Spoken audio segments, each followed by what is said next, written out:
ಎಲ್ಲರಿಗೂ ನಮಸ್ಕಾರ. ದೇಗುಲಧಾರೆಗೆ ಸ್ವಾಗತ. ಈ ವರ್ಷ ನವೆಂಬರ್ 26ರಂದು ಬಂದಿರುವ ಅತ್ಯಂತ ಶಕ್ತಿಶಾಲಿ ಮತ್ತು ಶುಭದಾಯಕವಾದ ಸುಬ್ರಹ್ಮಣ್ಯ ಷಷ್ಠಿಯ ಬಗ್ಗೆ ಇಂದು ನಾವು ತಿಳ್ಕೊಳ್ಳೋಣ.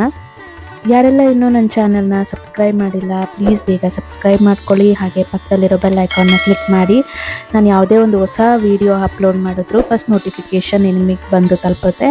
ಮತ್ತು ಈ ಒಂದು ವಿಡಿಯೋನ ಪೂರ್ತಿಯಾಗಿ ನೋಡಿ. ನಿಮಗೆ ವಿಡಿಯೋ ಇಷ್ಟ ಆದಲ್ಲಿ ಲೈಕ್ ಆ್ಯಂಡ್ ಶೇರ್ನ ಮಾಡೋದನ್ನ ಮರಿಬೇಡಿ. ನಿಮಗೆ ವಿವಾಹದಲ್ಲಿ ವಿಳಂಬ, ಸಂತಾನ ಪ್ರಾಪ್ತಿಯಲ್ಲಿ ಅಡಚಣೆ, ರಾಹು, ಕೇತು, ಸರ್ಪದೋಷಗಳ ಕೆಟ್ಟ ಪರಿಣಾಮಗಳನ್ನು ಎದುರಿಸುತ್ತಿದ್ದರೆ ಈ ವಿಡಿಯೋ ನಿಮಗೆ ಅತ್ಯಂತ ಉಪಯುಕ್ತವಾಗಲಿದೆ.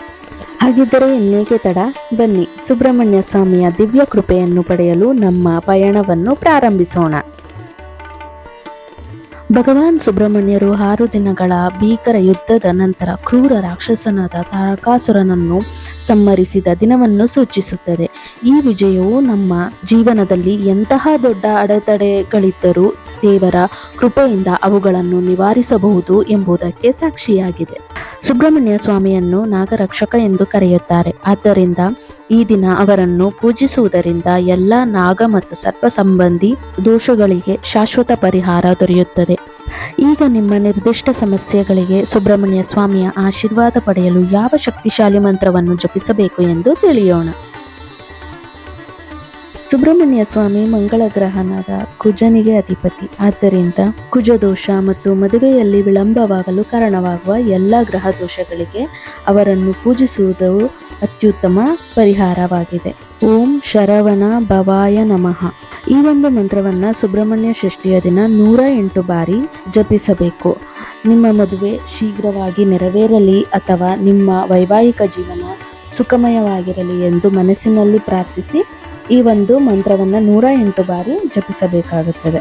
ಸಂತಾನ ಪ್ರಾಪ್ತಿಗಾಗಿ ಈ ಮಂತ್ರ: ಓಂ ಸುಬ್ರಹ್ಮಣ್ಯಾಯ ಪುತ್ರ ಫಲಪ್ರದಾಯ ನಮಃ.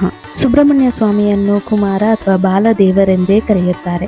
ಮಕ್ಕಳಿಲ್ಲದ ದಂಪತಿಗಳು ಭಕ್ತಿಯಿಂದ ಪ್ರಾರ್ಥಿಸಿದರೆ ಅವರಿಗೆ ಸಂತಾನ ಭಾಗ್ಯವನ್ನು ಕರುಣಿಸುತ್ತಾರೆ. ಷಷ್ಠಿಯ ದಿನದಂದು ಸುಬ್ರಹ್ಮಣ್ಯ ಸ್ವಾಮಿಗೆ ಹಾಲು ಅಥವಾ ಪಂಚಾಮೃತ ಅಭಿಷೇಕ ಮಾಡಬೇಕು. ಪತಿ ಪತ್ನಿ ಇಬ್ಬರು ಕನಿಷ್ಠ 54 ಬಾರಿ ಈ ಮಂತ್ರವನ್ನು ಜಪಿಸಿದರೆ ಸುಬ್ರಹ್ಮಣ್ಯ ಸ್ವಾಮಿಯು ಮಕ್ಕಳನ್ನು ಕರುಣಿಸುತ್ತಾರೆ. ರಾಹು, ಕೇತು ಮತ್ತು ಸರ್ಪದೋಷ ನಿವಾರಣೆಗಾಗಿ ಓಂ ತತ್ಪುರುಷಾಯ ವಿದ್ಮಹೇ ಮಹಾಸೇನಾಯ ಧೀಮಹಿ ತನ್ನೋ ಷಣ್ಮುಖ ಪ್ರಚೋದಯಾತ್. ಸುಬ್ರಹ್ಮಣ್ಯ ಸ್ವಾಮಿಯ ಆರಾಧನೆಯು ರಾಹು ಮತ್ತು ಕೇತು ಗ್ರಹಗಳ ದುಷ್ಪರಿಣಾಮಗಳನ್ನು ಕಡಿಮೆ ಮಾಡಲು ಮತ್ತು ಸರ್ಪದೋಷ ಸಂಪೂರ್ಣವಾಗಿ ನಿವಾರಿಸಲು ಅತ್ಯಂತ ಪ್ರಬಲ ಮಾರ್ಗವಾಗಿದೆ. ಸಾಧ್ಯವಾದರೆ ಕುಕ್ಕೆ ಸುಬ್ರಹ್ಮಣ್ಯ ಅಥವಾ ಇತರ ಸುಬ್ರಹ್ಮಣ್ಯ ದೇವಸ್ಥಾನಕ್ಕೆ ಭೇಟಿ ನೀಡಿ ಆಶ್ಲೇಷ ಬಲಿ ಅಥವಾ ಸರ್ಪ ಸಂಸ್ಕಾರ ಮಾಡಿಸಿ. ಅದು ಸಾಧ್ಯವಾಗದಿದ್ದರೆ ಮನೆಯಲ್ಲೇ ನಾಗರ ವಿಗ್ರಹಕ್ಕೆ ಹಾಲು ಅರ್ಪಿಸಿ ಈ ಸ್ತೋತ್ರವನ್ನು 11 ಅಥವಾ 27 ಬಾರಿ ಜಪಿಸಿ. ನವೆಂಬರ್ 26ರಂದು ನಿಮ್ಮ ದಿನವನ್ನು ಸುಬ್ರಹ್ಮಣ್ಯ ಸ್ವಾಮಿಗೆ ಮೀಸಲಿಡಿ. ಒಂದು ಸರಳವಾದ ದೀಪಾರಾಧನೆ ಮಾಡಿ, ತುಪ್ಪದ ದೀಪ ಹಚ್ಚಿ, ಸಿಹಿ ಪದಾರ್ಥವನ್ನು ಅರ್ಪಿಸಿ ಮತ್ತು ಮಂತ್ರಗಳನ್ನು ತಪ್ಪದೇ ಜಪಿಸಿ. ಶ್ರೀ ಸುಬ್ರಹ್ಮಣ್ಯ ಸ್ವಾಮಿಯು ನಿಮಗೆ ಸುಂದರವಾದ ವೈವಾಹಿಕ ಜೀವನ, ಸಂತಾನ ಭಾಗ್ಯ ಮತ್ತು ಎಲ್ಲ ದೋಷಗಳಿಂದ ಮುಕ್ತಿಯನ್ನು ಕರುಣಿಸಲಿ. ನೀವು ಸುಬ್ರಹ್ಮಣ್ಯ ಸ್ವಾಮಿಯ ಆರಾಧನೆಯಿಂದ ಪಡೆದ ಅನುಭವಗಳಿದ್ದರೆ ಅವುಗಳನ್ನು ಕೆಳಗಿನ ಕಮೆಂಟ್ನಲ್ಲಿ ನಮ್ಮ ಜೊತೆ ಹಂಚಿಕೊಳ್ಳಿ ಮತ್ತು ದೇಗುಲಧಾರಿ ಚಾನಲ್ಗೆ ಸಬ್ಸ್ಕ್ರೈಬ್ ಮಾಡ್ಕೊಳ್ಳಿ. ಈ ವಿಡಿಯೋ ಇಷ್ಟ ಆದಲ್ಲಿ ಲೈಕ್ ಆ್ಯಂಡ್ ಶೇರ್ ಮಾಡೋದಂತೂ ಮರೆಯದಿರಿ. ಧನ್ಯವಾದಗಳು. ಮುಂದಿನ ವಿಡಿಯೋದಲ್ಲಿ ಮತ್ತೆ ಸಿಗೋಣ. ಓಂ ಶರವಣ ಭವ.